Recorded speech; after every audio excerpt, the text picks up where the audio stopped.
even things like I'm a bad student, like at the basics of it, you know, I don't have discipline. Well, maybe you don't have discipline for these and these things because you just don't enjoy them. So maybe don't do them. Like I really try to show people that you need to focus on the things that are important for what you want to achieve. You don't need to check all the boxes all the time. I think it's something a little bit, I would say, toxic in like jazz education in some way, or even classical. I don't know that side, but they tell you you have to know all of these tunes and you have to learn how to transpose all of these things. And you build this like impossible set of skills that you're supposed to have at all times. And then you're just pursuing these check marks instead of going with your curiosity. And I really don't think it's a healthy approach to like developing musicians, you know? So I try to get away from that. Hi, you're listening to Conversations with Musicians with Leah Roseman, which I hope inspires you through the personal stories of a fascinating diversity of musical guests. Tal Yahalom is an award-winning jazz guitarist and composer who's just released a compelling quintet album, Mirror Image, with refreshingly unique instrumentation, violin, cello, percussion, sax, and flute, and both nylon string and electric guitar. You'll be hearing excerpts from the album and hear about Tal's creative process and collaborators, including percussionist Rogerio Boccato and David Leon on sax and flute. Tal told me about some great advice he got from Pat Metheny, whom he met when Tal won the Detroit Jazz Festival National Guitar Competition, and the invaluable guidance of key mentors throughout his education and career. Tal recently came back from musically immersive travels in Brazil and Argentina, and it was inspiring to hear about his experiences there, as well as hear about several of his collaborators, including his band KADAWA, and we're featuring a track from their new album as well. Towards the end of this interview, Tal shared some personal reflections on his new duo with vocalist Danielle Wertz, and some very wise insights into student-centered learning, which I think apply quite broadly, not just to music. Like all my episodes, you can watch this on my YouTube channel or listen to the podcast on all the podcast platforms. And I've also linked the transcript to my website, leahroseman.com. It's a joy to bring these inspiring episodes to you every week, and I do all the many jobs of research, production, and publicity. Have a look at the description of this episode, where you'll find all the links, including timestamps and different ways to support this podcast. Hi, Tal. Thanks so much for joining me here today. Hey, of course. Thanks for having me. I've really been enjoying your new album, Mirror Image, which we're going to be focusing on today. I was lucky to get a preview copy, but it will have just gone out when this podcast is released, so that's great for people. They can click right on the link and go to the album. Definitely. Thanks so much. So this is a departure for you with the orchestration, use of strings, and you're using both nylon and electric guitars on it as well. Yes, definitely. This project was kind of born from that desire to play with strings. I always kind of felt like as a guitarist, especially a jazz guitarist, but maybe even as a whole, like we don't really get to play in a section, you know?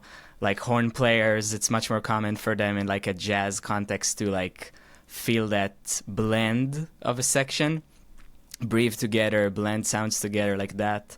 And as a guitarist, you're not really considered a string instrument in like the classical way of thinking. So I guess I kind of wanted to create my own context for that and be able to play the guitar in a similar way to how string players would play, which I'm really attracted to. So that textural thinking kind of got me started on this project, and it definitely was at some point always also a place where I could bring in the nylon thing and do things that are a bit more acoustic in nature, which I think I'm very attracted to in like the core of my sound. I think a lot of the times when I'm at home practicing, I actually find myself leaning more towards nylon string and acoustic things, and I think strings are part of that appeal to me also.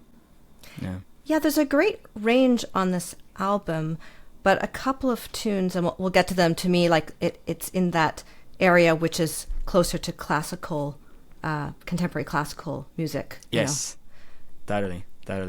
Like, I'm curious, like, which ones were the ones that... the one that's Kim. Kim, yeah. Yeah, that one, for example, talking about textures, that like completely like pizzicato, like first 3 minutes of the track, that was something that like I was really proud of the result we got. And I don't know why, for some reason, when I hear strings, I think I tend to hear a lot more pits than arco than most people. You know, a lot of people imagine this like lush textures that I love, but as something maybe more in the, especially in the jazz context, something more in the background that kind of thickens out the sound. And I think the way I wanted to think about it is a lot more involved and a lot more active. And that tune in particular was kind of committing to this, like you say, maybe more contemporary classical thing of like a slowly developing theme with very odd repetitions, with very strange like meter changes. And it was kind of like my way of maybe creating an environment that's based on groove and a lot of like repetition that you can kind of like hook yourself into, but at the same time mess with the listener in a way to like not know when the next thing is kind of gonna glitch to the side and like when the development is coming.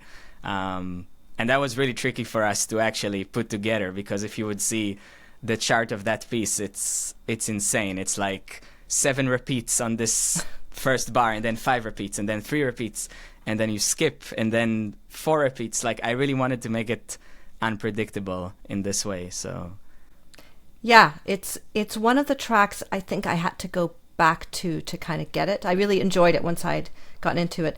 So we'll be putting a short excerpt, so people are just going to get a flavor of it. Yeah, but I encourage them to check out the whole thing. That's great. This is a short clip of Kim.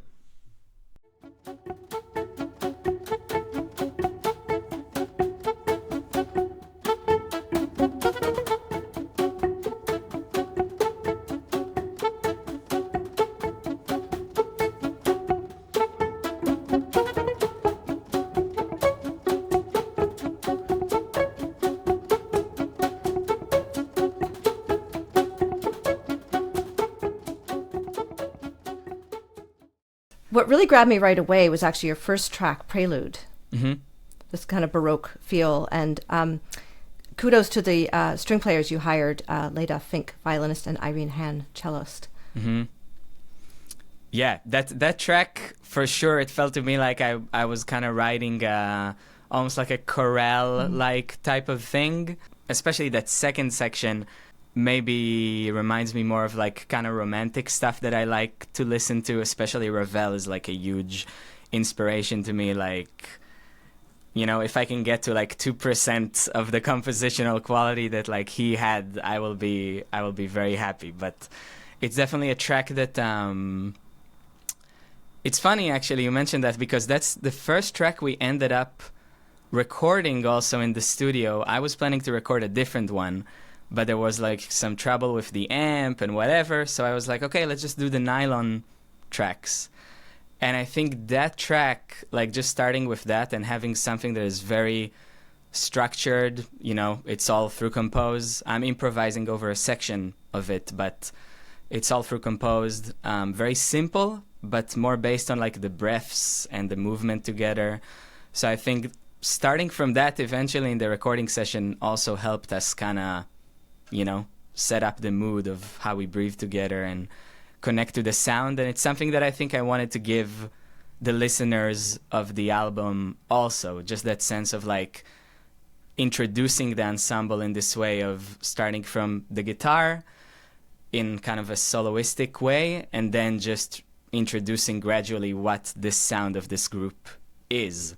So that's why we kind of started that way, and the second track introduces the percussion. So that was kind of the thing in mind. This is a clip of Prelude.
it's a really thoughtful set list. And I know artists put so much into the conception of an album, which listeners don't always appreciate because they're using streaming platforms often.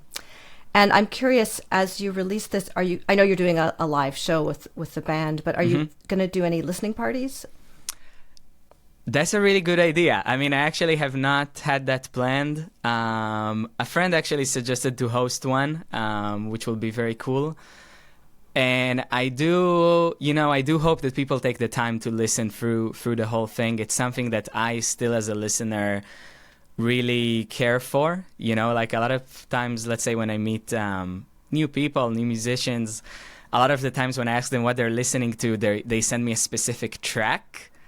And I always no, this album, I'm obsessed with listening through albums like many, many times. And we do curate an experience with the order of the album, and it took me a long time to figure out. So I hope people will connect to it in that way and will listen through, especially because this music, to me, a lot of it is kind of intended to be in like a meditative kind of space. So if people can find the time to do that and really sit with like what these sounds are, what the feeling of each piece is, then I think it's worthwhile. It's just hard to get us to do that, all of us, to have an hour to listen to an album, Yeah, I think that's why there's this growing popularity for these live listening parties. And I mean in person, because it's a very cool thing that used to happen, in the 1960s and 70s.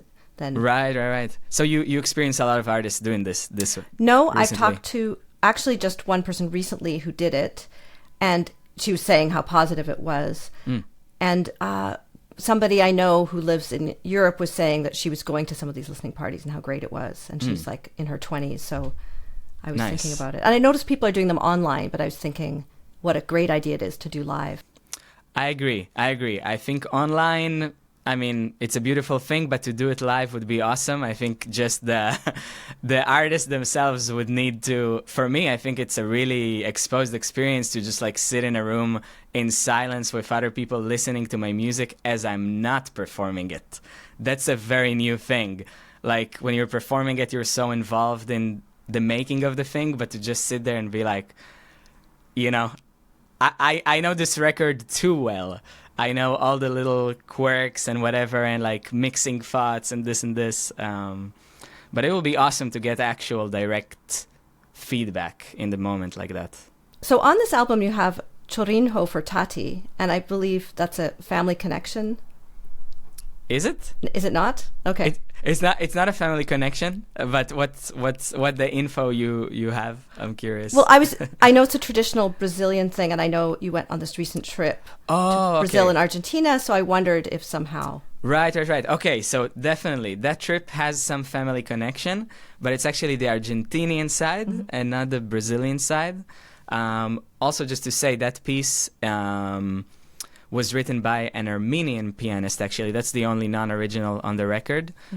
His name is Vardan Ovsepian, and he wrote it for Tatiana Para, which is an amazing vocalist that sings that duo with him.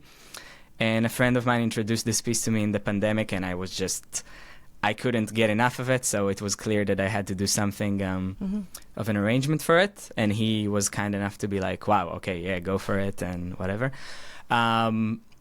Yeah, I have like, I guess, 25% South American blood, which now I'm very proud of, because I also see how it connects to a lot of areas of my life recently in different ways. My grandfather was born in Buenos Aires, and he moved to Israel when he was 24. So basically, his whole upbringing was as an Argentinian.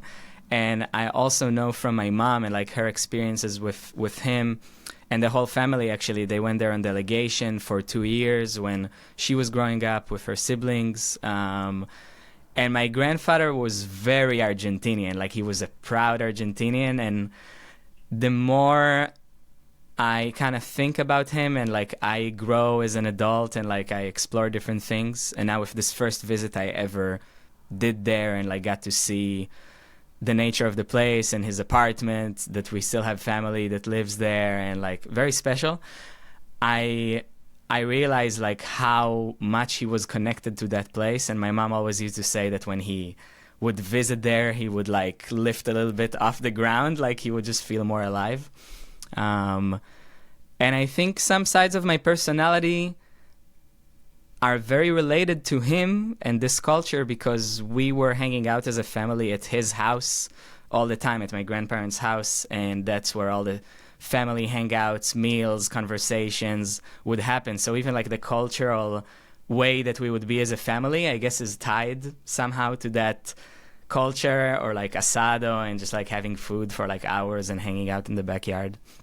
But that tune you mentioned, Chorinho for Tati, is more of a Brazilian influence, and the past, I would say 3-4 years, I've been taking that study very, very seriously, which also led to this trip I just did for a month and a half. I was a month in Brazil, in Rio and Sao Paulo, and then 2.5 weeks in Buenos Aires.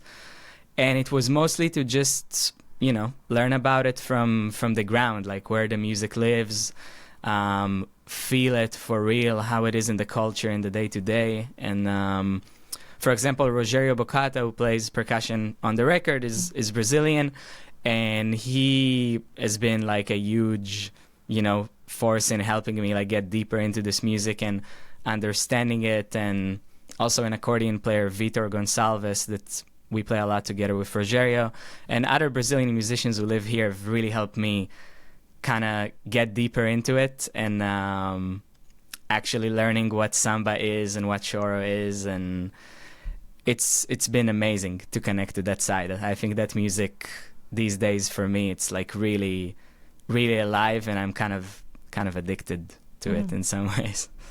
So did these friends in Brooklyn and New York connect you with friends in Brazil? So when you went there, you had these connections? Yeah, I feel extremely lucky about how the trip in Brazil played out, honestly, because I got to hang out with musicians that I think a lot of people would not necessarily have access to or like encounter. So they definitely connected me to some people. For example, Rogerio connected me in Sao Paulo to this guitar player that's called Gian Correa, who is a 7-string player, plays a lot of choro. And I sent him a message, and he just invited me to a Roda de Choro, like just a jam session that they were doing at a house. And apparently it was the kind of like party of the end of a guitar course that he was giving, and there were people that were traveling from all over the world to like hang out with him this whole weekend. So I met them, and there was this amazing accordion player there, Mestrino, who's like very well known there, plays a lot of forró. So I got to meet them and play with them out of the blue. Like I never met them in my life, but like 10 minutes after I walk in, we were playing tunes together, and they were super welcoming. And other people from here connected me to musicians in Rio that I ended up having like a New Year's party at one of their houses, and met tons of musicians that then kind of became community, honestly, in these 2 weeks. Like I saw the same musicians maybe like 6-7 times sometimes, and like I went to their shows, we hung out at their houses later, we just played. And I feel like having that proximity and seeing how they interact with one another, and like really trying to jump in there and, you know, immersing myself in how they do things, it's been crazy. I felt like my playing is improving just by witnessing that. Yeah. You know what I mean? And I was curious, although you're so accomplished and, you know, such a professional, yet it must have felt a little bit like being a student again, being with these people playing some unfamiliar music.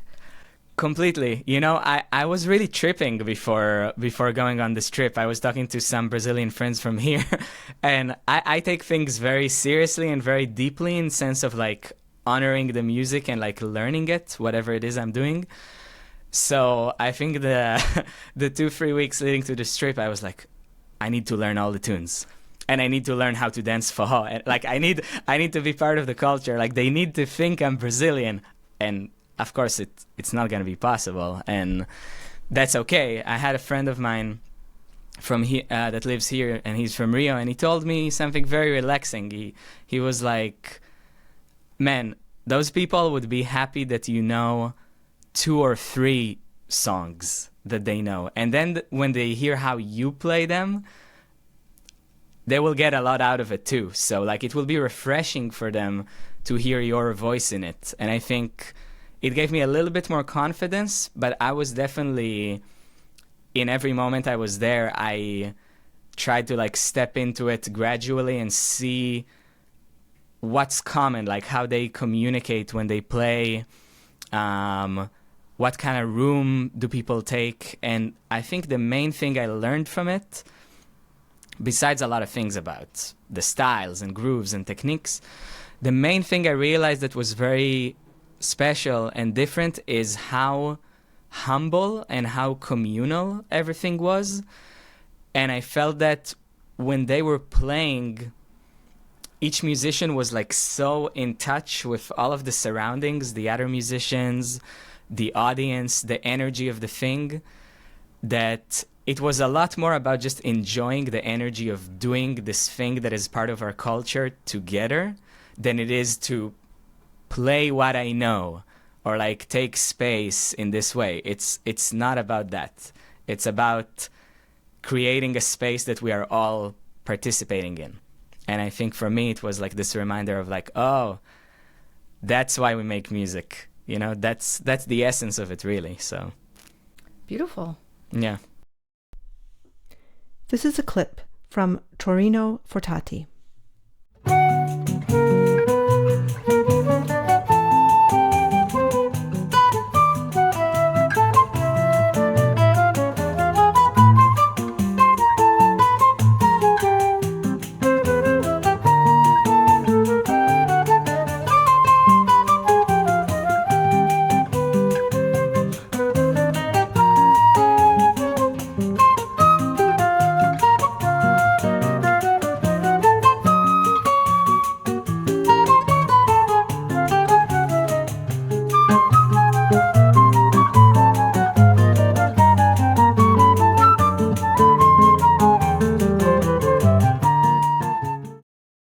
And you were able to borrow some instruments as well. Yes, I was very lucky. I traveled with my nylon string because I wanted to be able to jump into situations acoustically, and that was really helpful. But yeah, I borrowed electric guitars both in Sao Paulo for some gigs I had, and then in Buenos Aires for a lot of gigs I had. So it's really crazy how we have this musician community abroad that, you know, once you connect, even if it's just on Instagram, things can happen very, very organically, and people were super generous with me on that end.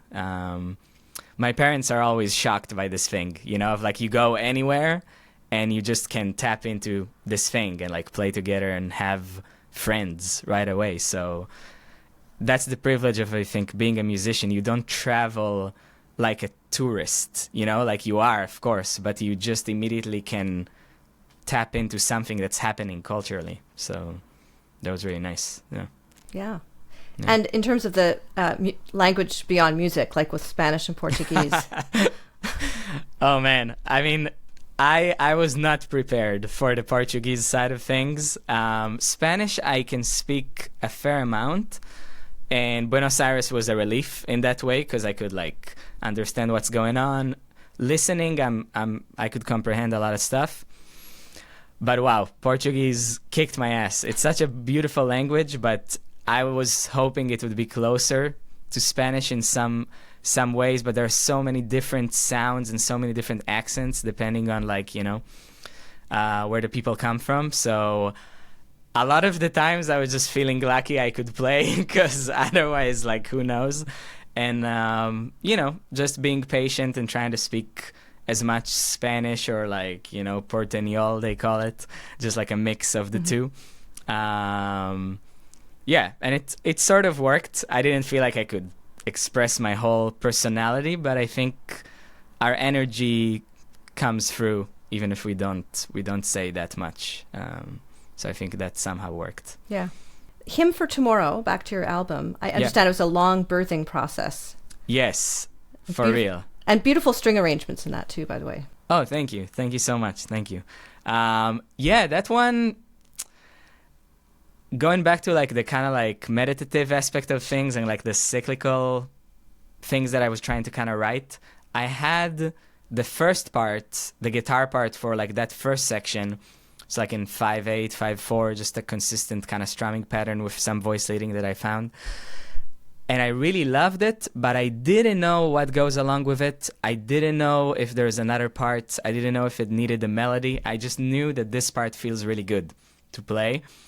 But then anything else that I tried to put into it, I was like, no, it's not good enough. Like it's not giving me the impact I wanted. And it's funny because that one just ended up like working out on a deadline. I knew that I have a show before the recording. So I was like, enough. This tune needs a melody. I'm going to sit for 2 hours and just sing different melodies and kind of sculpt it very, very, very slowly.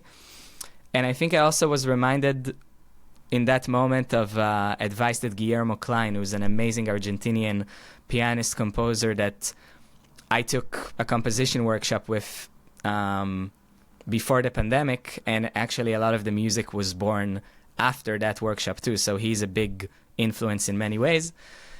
He was talking about this tune that had like all this rhythmic complexity in the accompaniment, and like it already had a lot going for it. And then he said, I just needed a simple melody to tie all these things together that doesn't get in the way but gets this feeling across. And I think that's what I was looking for at the end for this first section. So when I finally found it, and I found a way to also write it out in time in a way that felt like someone was singing, but it wasn't on a grid, let's say. It was more floaty. When I was able to do that, I was like, okay, this is great. And for the second part, I had other plans initially. I was like really intellectualizing it, and I was like, okay, what if I take the 5/8 and I make them this, and then I write this harmonic thing, and it just didn't go anywhere. And at some point I arrived at this like other tonality that the second part of the song lands on. And I just started playing this like heavy quarter notes and moving some voices around, and came up with this melody that is very, very diatonic, very, very simple, but always harmonized in different ways. And I think that also kind of birthed the song title in the end, because that part for me, there was like that feeling of like the hymn and like something that is very like holding on to hope. That's a sensation it gave me, so it was very clear. You're about to hear an excerpt from Hymn for Tomorrow.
And actually the album title, Mirror Image, and also the album art, I was curious about it. It's very beautiful. Thank you. Yeah, that's Linnea Lieth. She's an amazing artist from Berlin that we collaborated for the first time. And yeah, it's been an interesting process. I mean, it's always hard for me with titles and also with artwork, because it's such a big part of what you're presenting. It's like the first encounter you have with the music.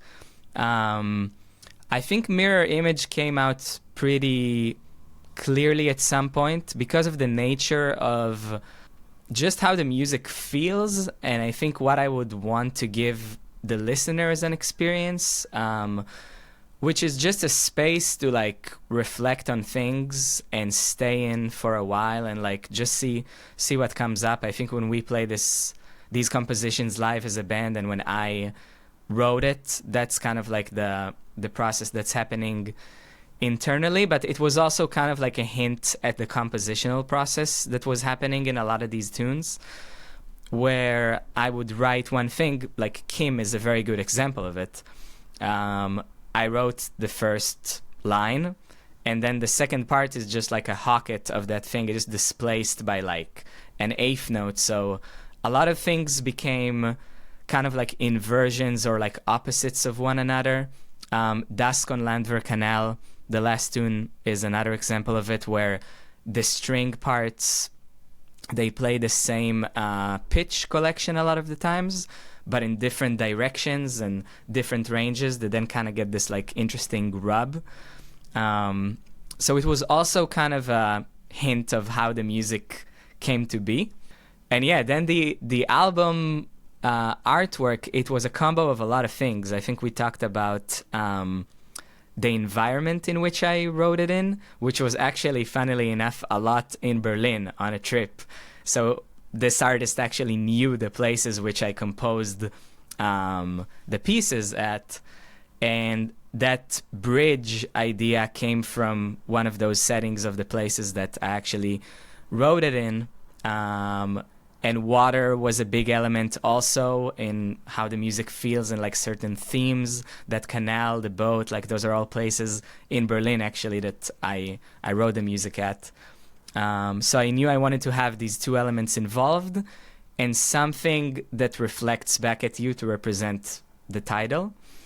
And we just somehow ended up with this cool image of like walking that path and being confronted with something that is kind of otherworldly and encompassing, like a wave coming at you, and you're not quite sure if it's gonna like wash you over, and you kind of like in that moment maybe like, you know, think about yourself and things that you've gone through and see yourself in the water, but in a very non-conventional way. You know, it's not still water, it's not calm water. So I think that's how it came to be. It was very interesting to work on. Yeah. Do you sometimes get inspiration from other art forms? Yes. I think that it doesn't necessarily come directly into the music as like, you know, like a tool, like thinking about it in this way. Maybe it's something a little bit more emotional of like what, I don't know, like a film or a book would make me feel, but I don't know if I would like translate it in a direct way to like I don't know, a technique or like a compositional thing or whatever. I think there are common themes. Like I think, for example, Impressionism in music and in painting, like I'm drawn to it in a very similar way. And I think that those paintings, a lot of them were also like some of the references for the artwork, and it does come into play, but maybe not in a super, super direct way. I think for me, it's a lot more about like human interaction and psychological, emotional processing, and thinking about different like spiritual, philosophical things maybe that I'm engaging with at the time. But yeah, not necessarily maybe, you know, taking from different art forms in that way. Not in a very conscious way, at least. I'm sure it's there. Yeah. Hi, just a quick break from the episode. I wanted to let you know about some other episodes I've linked directly to this one, which I think may interest you, with Mark Van Vugt, Ariel Bart, Gilad Weiss, Edison Herbert, Linnea Lieth, and Daniel Ramjatan. It's a joy to be able to bring these meaningful conversations to you, but this project cost me quite a bit of money and lots of time. Please support the series through either my merchandise store or on my Ko-fi page. You'll find the links in the show notes. For the merch, it features a unique design by artist Steffi Kelly, and you can browse clothes, notebooks, mugs, and more, everything printed on demand. On my Ko-fi page, you can buy me one coffee or every month. You'll also find the links to sign up for my newsletter, where you'll get access to exclusive information about upcoming guests. Finally, if you're finding this episode interesting, please text it to a friend, Thanks. Yeah. And it's interesting, Tal, hearing you talk about your composition process, because it seems very much like you have engaged both sides of your brain, the intuitive and the analytical. Is that like a conscious thing, or? I think that maybe sometimes the conscious, the analytical brain, it hits a block, or at least I feel emotionally that, okay, well, I thought I'm going to do this, but now it's not happening. So obviously something else has to come into play, and you need to kind of admit for yourself, like, okay, I set out to do this, but it just doesn't feel right. So I think it's always like this dialogue of, what is it now? I thought I knew, but what is it now? And it was really cool with the music on this record because most of it started from very technical things, and a lot of it was actually just without the instrument too. It was just concepts on paper, one melody thing, or like, I remember this tune, The Boat Drift Still. I was walking through a park and I just started hearing these two layers with the bass and the melody going around it, and I was just like, okay, what is it? What's the meter? What's the melody? So it already kind of formulated that way. And then I guess I did bring more intellect into the development of it, but the seed was very intuitive. I think it's always a play between the two. I think whatever gets you going and is a catalyst, like, go for it. If it's just technical, go for it. If it's sitting with the guitar and seeing what inspiration strikes and it actually works, then go for it too. But I think the two kind of have to be present. But you know when something is not quite accurate. So I think that's the main thing to kind of trust, you know? Yeah. I was also thinking, I mean, you're a great improviser, but this process, and of course there's lots of improv on this album, but there's so much that is through composed and thought out. And it was a process of several years. So did you find yourself revising and self-reflecting? Yeah. You know, it's interesting. I revised more technical things. I revised some voicings for the strings that, you know, at first I brought and they were like, this is kind of painful to play. Like, you should write something a little bit more doable if you want us to do all these like double stops at that speed, well intonated. And I was like, thank you. I had no idea. So it was a lot of that. And maybe it was more like structural stuff. But actually, I think the intention I had in terms of the arrangements, it was pretty accurate from the beginning, I felt. So there were small technical things, but I didn't revise a lot. It was definitely the first time I was doing a lot of it, so it took me a long time to put all the scores together and then again work through it in rehearsal for these subtleties. But yeah, I think it took me a while to get the compositions in shape. But something that I feel that happens to me, at least so far, is that I'm very, very slow to get to the, let's say, finished product of a composition or an arrangement. But once I got there, I'm also pretty sure of what it is, of like what I want it to represent. So I think at some point maybe it's good to say I'm not revising anymore.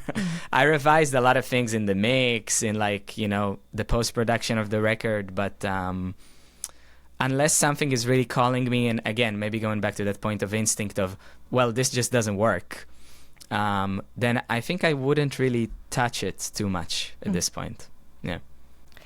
And I was wondering if you wanted to reflect, like, Rogerio, the percussionist, how his contribution or how you guys met, or...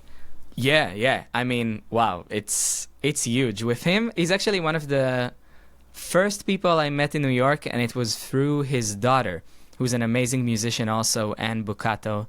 I met her at a jazz workshop in Siena in Italy right before I moved to New York. I was there the last 2 weeks of July 2014, And then I moved to New York straight from there. I had a lot of gear and whatever. And we talked at the end, and she said, "Oh, I also live in New York. I didn't know you were moving there."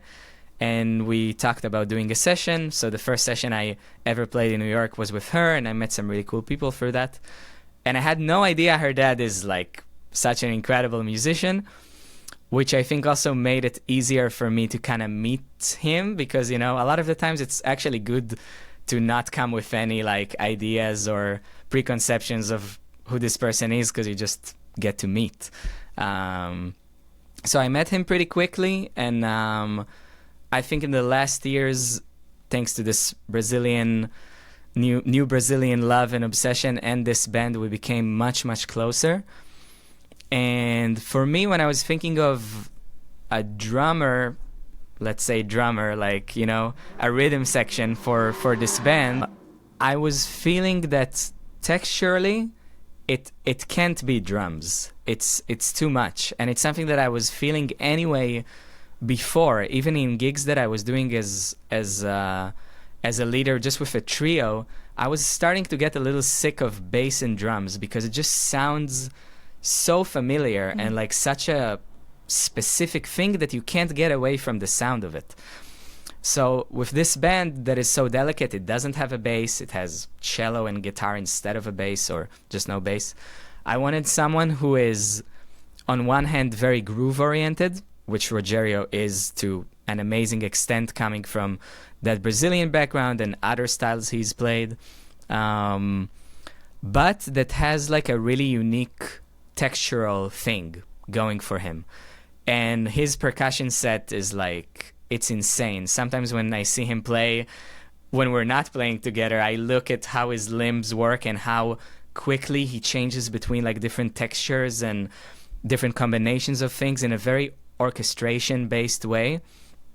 That this is this is kind of what I wanted for this project. And I think in every tune there's something very, very different that happens with it, and it creates a lot of space in the music.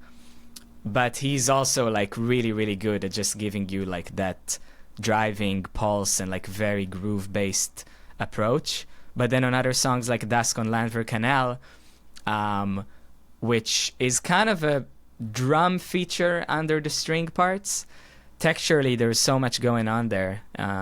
So yeah, I love working with him. Yeah. This is an excerpt from Dusk on Landwehr Canal.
And speaking of color, so David Leon, you have him playing both sax and flute, which works really well.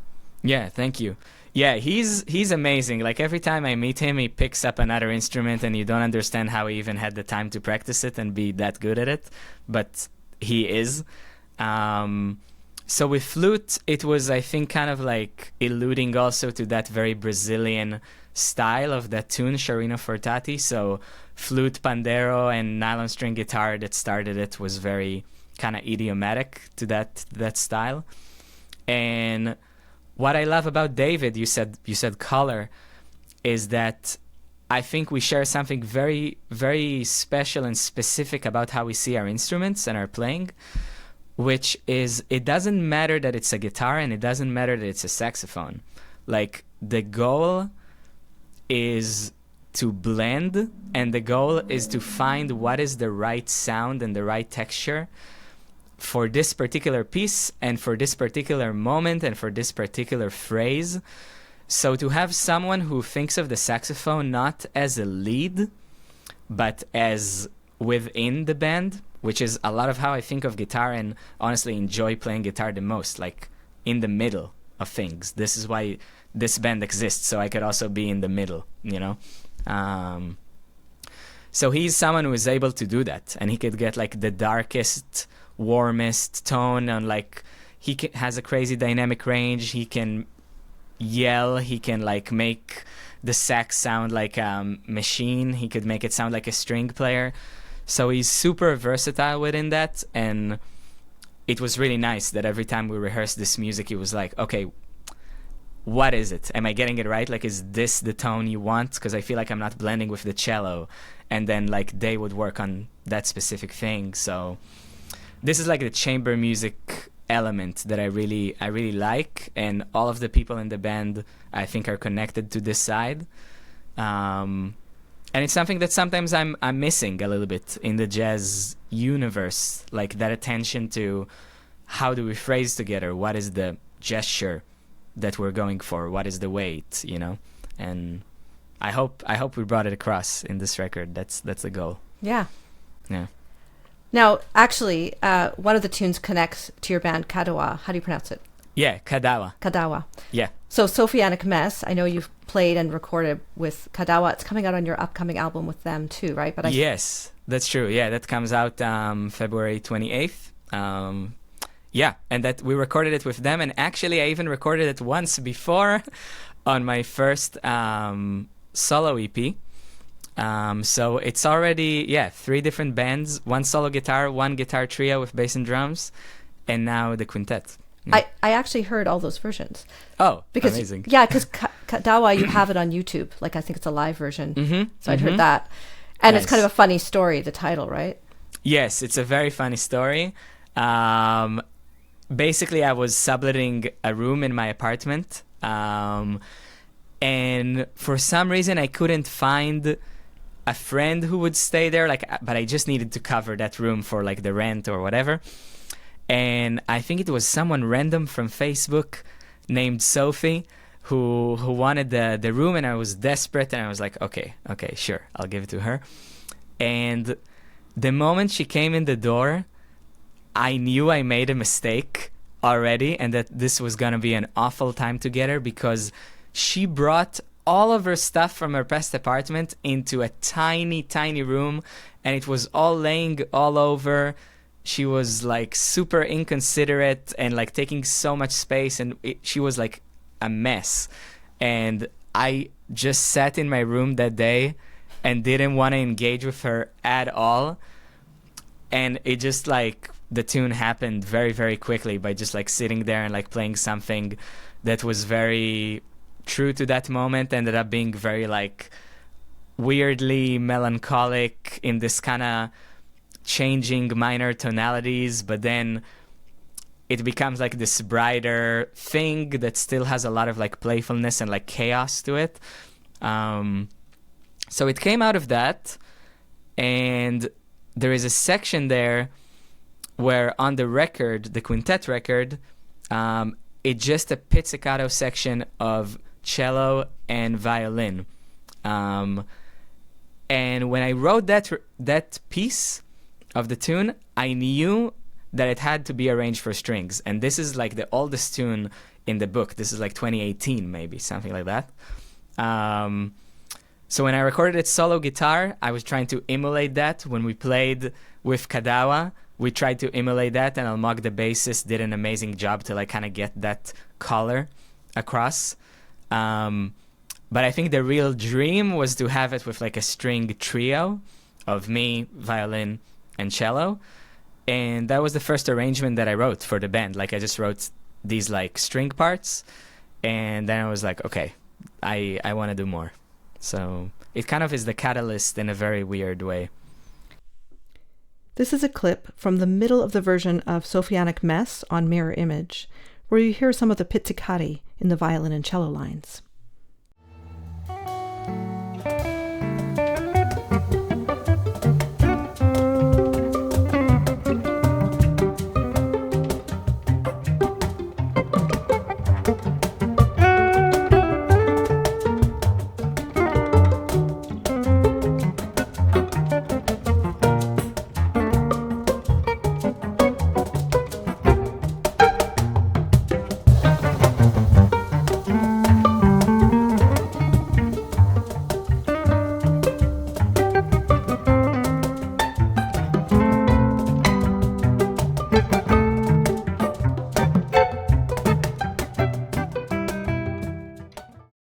So it must have been very awkward getting her to move out.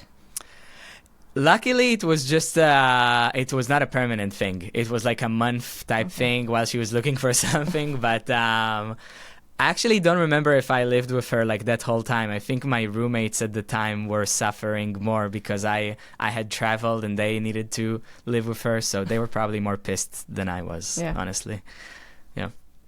So your trio KADAWA is like a jazz rock, I don't know what, experimental. Yeah. We also are not sure. Now we're calling it like post-rock or like avant-rock. Yeah. Experimental jazz. Who knows? Who knows? And you guys met as teenagers, right? Like it's been a long time project. Yes. So with Almog, Sharvit, who's the bass player, and Ben Silashi, the drummer, we met when we were 18. Like we met when we started college in Tel Aviv at the Israeli Conservatory of Music. There's an amazing program there called Striker, which brings a lot of the Israeli musicians to New York thanks to a collaboration we have with the New School. So we met there all in pursuit of going to New York eventually. And we're from very different places in Israel and different backgrounds. Ben, the drummer, is actually the one who went to like the famous arts high school, and he was like the one who really played jazz like with, you know, the right environment or a very good environment before. And me and Almog were more like kind of like from the outskirts. We didn't really have a scene growing up. So I think me and him had a very natural connection when we met at that place. And we just became friends very, very quickly and started playing each other's original music the first year we met. And we spent so much time together. And when we weren't spending time together, we were talking on the phone or like sending each other like stuff. It was just an obsession, and we like kept working on music like non-stop. And there was a previous iteration of that band with a different drummer for like a year, and then we were like, no, Ben has to be in it. Like we have amazing chemistry. And ever since, we've been like working together. And at the time in Israel, in our first years in New York, we were like rehearsing a ton together, and we even lived together. Like that story about Sophie, it was in the apartment where we all lived together. So I lived with Almog for a year. We all lived together for 2 more years. We toured together a lot in Europe before the pandemic, and it was like my lab. It was for all of us. This was the place we could develop our voices the most and like experiment with composition. And we all are very obsessed with like arranging and like finding the right colors and grooves and transition and having like a very strong impact to how the music is being presented. And yeah, it's crazy. It's crazy to be able to play with people who you've known now for, what is it, like 15 years. Yeah. So it's a beautiful project, and I'm really glad we're finally putting out our second album. It's been a lot of hardships with the pandemic kind of dividing us to different parts of the world and doing post-production in that situation. But this one is it's kind of an epic album, honestly. Like we put so much effort into overdubs and post-production and like making the trio sound massive and very rich in textures. So yeah, it's worth a listen. I'm very, very proud of it. Do you want to include a clip of any of that in this podcast? Yeah, we can include one for sure. Yeah. You're about to hear Salhov Syndrome, one of Tal's compositions, from KADAWA's new album, Post-Graduation Fees.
Yeah, speaking of your youth, so I understand your first guitar lessons were with the school janitor who's like a metalhead. Yes, that was a big part. I actually had like other lessons with like this is like a cliche, but you know, like a Russian-born like classical guitar player that like my parents kind of sent me to, and I was like, I don't know if it's working for me. But I was in a very interesting school, and I think it also led to a lot of the way I think about things. It's like the concept of it is a democratic school where there are no mandatory lessons. You pick your own curriculum, and the philosophy is that they trust the child to take accountability and know themselves well enough with the close accompaniment and like guidance of teachers and mentors there to kind of pick his own path and his own timing. And if you did sign up for lessons, it was completely like normal school or like university, would be accountable for everything. But thanks to this approach, they also had classes that were very unusual. And for example, also the teachers had a lot of interesting interests and hobbies and knowledge outside of the normal like math, history, whatever. So this guy who worked as a janitor was a metal guitar player, and he had a working band, and he was like, okay, I'm just going to start a guitar class. And he was teaching like maybe 8 to 10 kids, myself included, and with him I kind of learned the basic of some chords and like Israeli rock songs and like things like that. Later I continued to some other teachers in that way. But then also at the same school, the guy who literally, I mean, without him I would be nowhere, was the music and also jazz teacher there. His name is Shachar Galina. He's an amazing saxophone player that went to Berkeley and came back to Israel. And I took the normal ensembles with him, but at some point he was like, Tal, I think you would really like playing jazz. So he was like trying to lure me into this universe.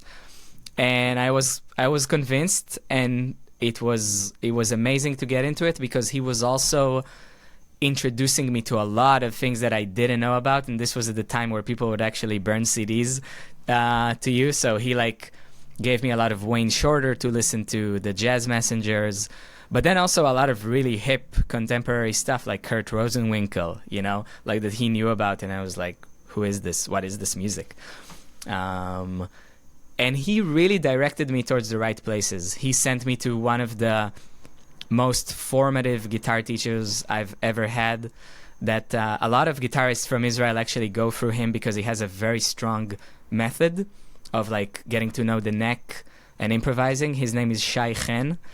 So Shachar directed me to Shai, and Shachar also directed me to a summer jazz workshop that I went to, and he also directed me to that college in Tel Aviv I mentioned. So thanks to him, I got kind of a peek into the jazz world, and I had a little bit of an environment at least to play every week, you know. And I understand you used to spend hours transcribing as a teenager as well. Oh man, I was obsessed. I still am obsessed with transcribing. I think I'm transcribing very different things these days, but transcribing has always been probably the strongest part of my practice in some ways.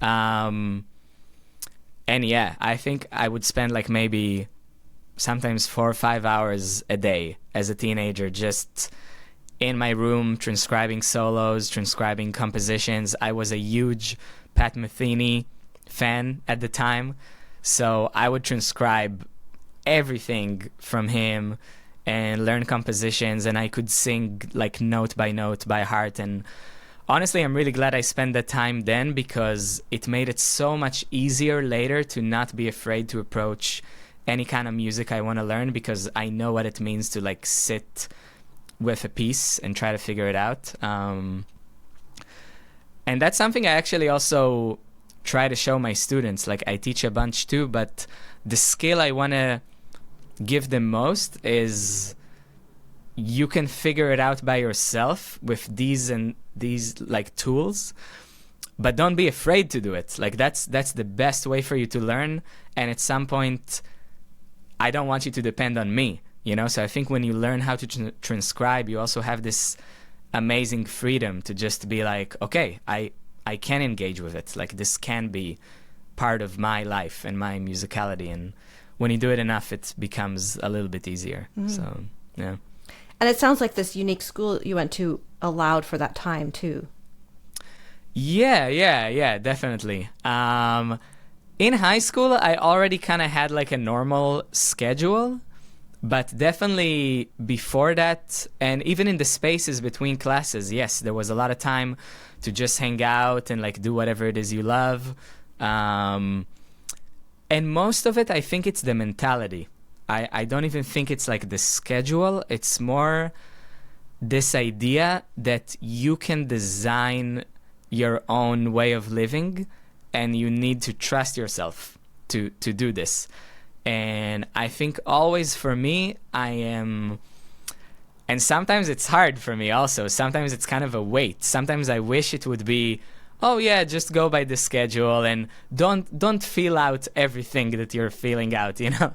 Like sometimes it's good to just go with a thing, but I think for me the priority has always been, what do I want to do with my time now? Like what does it feel that I want to be doing now, whether it's like music or not music? So I think having that kind of education and a system that trusts me to make my own choices and that it's valuable, it was like, okay, then if I want to put music at that priority and I'm still accountable for all the other fields of my life, I can do it, you know? Oh, that's really great. Yeah, I wish more people would go to schools like that, honestly. I think it's missing compared to like the structured, at this year you do this, in this class you do this, and we are all at the same place. Like, we are not. We're just different people, so... Yeah. And when you first came to the States, shortly thereafter, you won the Detroit Jazz Festival guitar competition. Yeah. I'm a classical musician, and I don't know what a jazz competition really looks like. I mean, I've talked to a few people who've been in them, but... Yeah. That's an interesting point. I mean, honestly, that experience was very surreal to me. And I can't even imagine that it happened within like a year or a year and a half after I moved. I sent the audition kind of on a whim. Like, I just played a session with some friends when I was visiting back in Tel Aviv, and I recorded it with friends that I had a good connection with, sent it. And that competition is very unique because, and I even didn't know this, I think, signing up, like, you immediately reach the final, just 3 guitarists. So it was just me and 2 other guitarists, and they flew us in. The format was really interesting because it was 2 nights back to back. And the first night, it was a concert where we each had mini sets, like 15 minutes, maybe 3 tunes, something like that. And we played with a rhythm section that we met there, like pretty much no rehearsal, just kind of like reading the charts. And the second night was more of a jam session setting, which was also super interesting. Like, every guitarist would play kind of on their own. And then we would also play some tunes together, like all 3 guitarists with a rhythm section or 2 guitarists with a rhythm section. And it was for a full house. Like, it was like a show that people came to see in this way.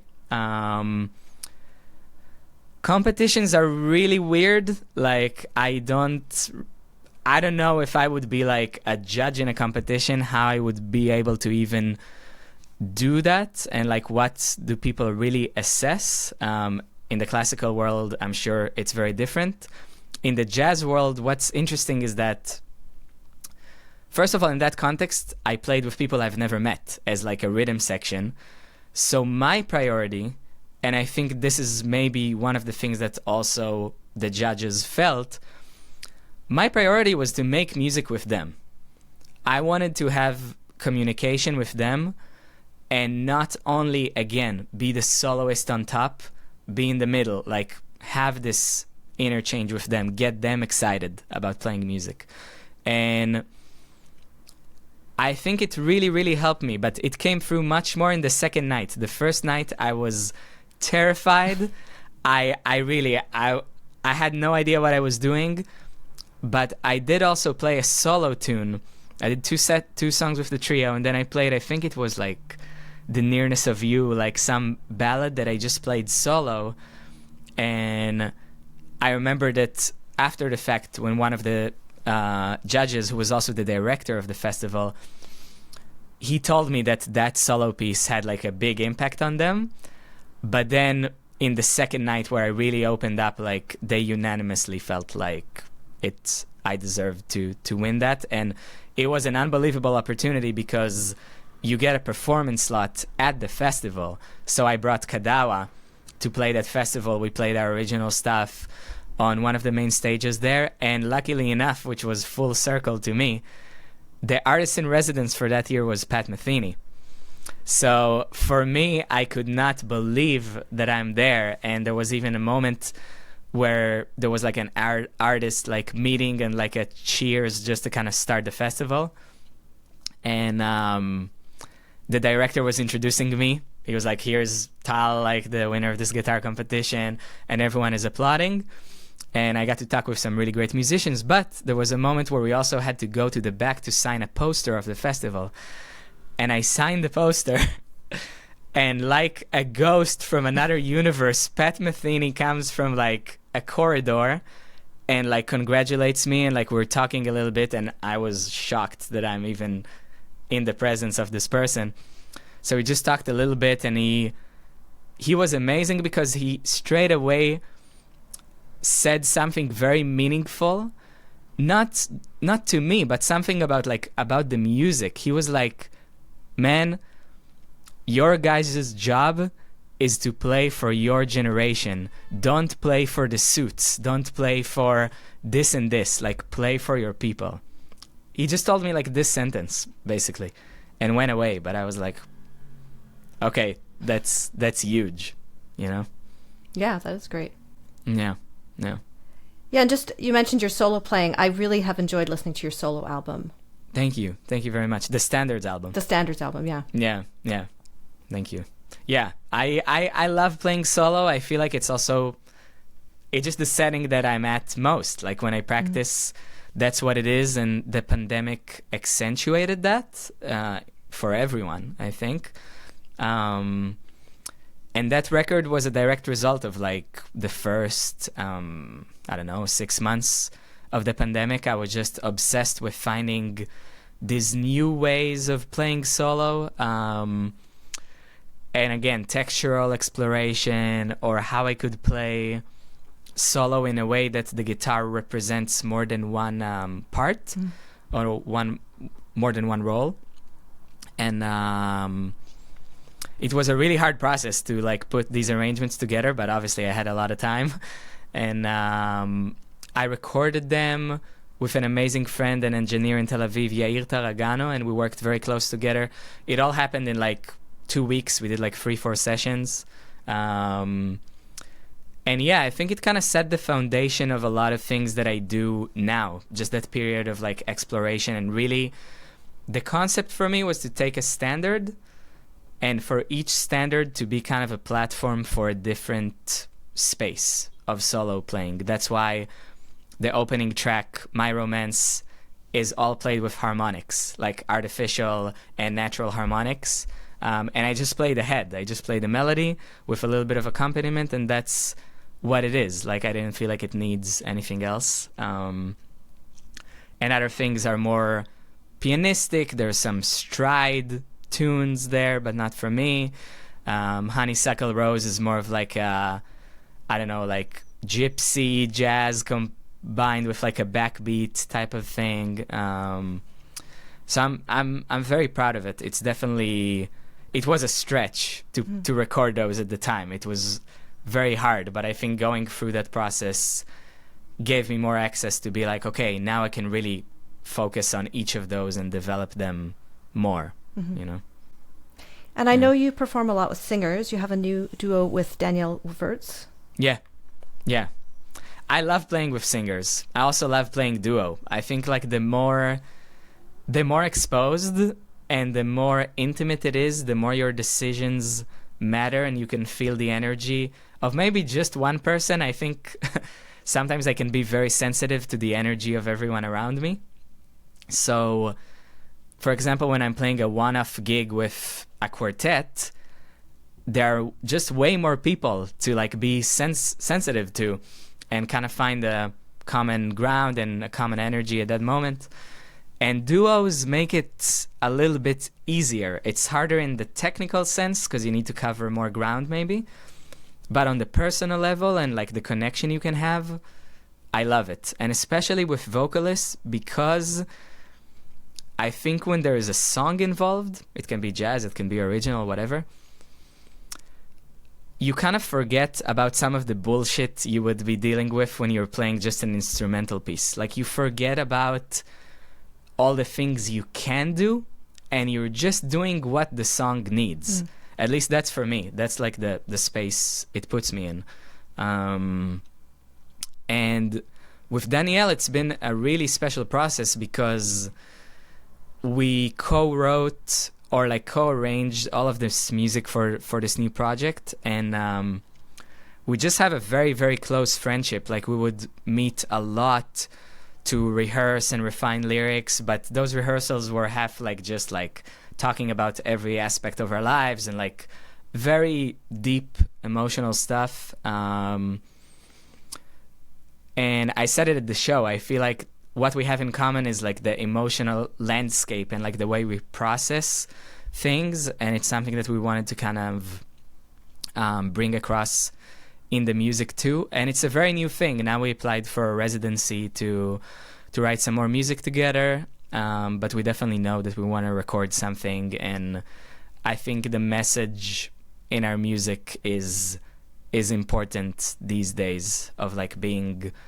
more vulnerable and honest with the things that you're going through, even if it's super hard. And right now the world is super hard in many, many ways. So I think for us it was a space of like really owning what we're feeling and giving a space for other people to have that, even though it's really difficult things. And also for this project, it was kind of the first time I wrote lyrics, so it was a different confrontation in that way. I also sing there, so it's very new ground, but I'm enjoying it. We'll see where it goes. Yeah, I look forward to listening to it. Thank you. In terms of your arranging chops, have you arranged for larger ensembles like big bands or orchestra, or is that something you want to do? I haven't. I'm terrified by that idea. Like, I don't know how anyone ever has the patience to like put together a big band chart. It seems like the most intimidating thing in the world to me. I think I'm organized and disciplined enough to do it at some point. I would say the closer one that really appeals to me is the string quartet. If anything, that's something that I would really like to hone in and learn. And I think, just even thinking about like a show or an album where it's just guitar and string quartet, I get very, very excited about that. So maybe at some point, but my arranging chops are, I did take some orchestration classes at the new school and stuff like that, but I have to say, I feel like a complete noob when it comes to arranging. I feel like I'm going much more with my instinct of what like, and of course harmonic understanding and all these things, but a lot more with my instinct of what the quality of the sound and the piece is, compared to something that is more educated or taught. I even, every time again, I need to search like what are the range limits for every instrument. It's not something I have memorized. A lot of the times I would make mistakes in like the octave placement. For example, with the alto sax, I would think it's like higher than it is or lower than it is because of the transposition.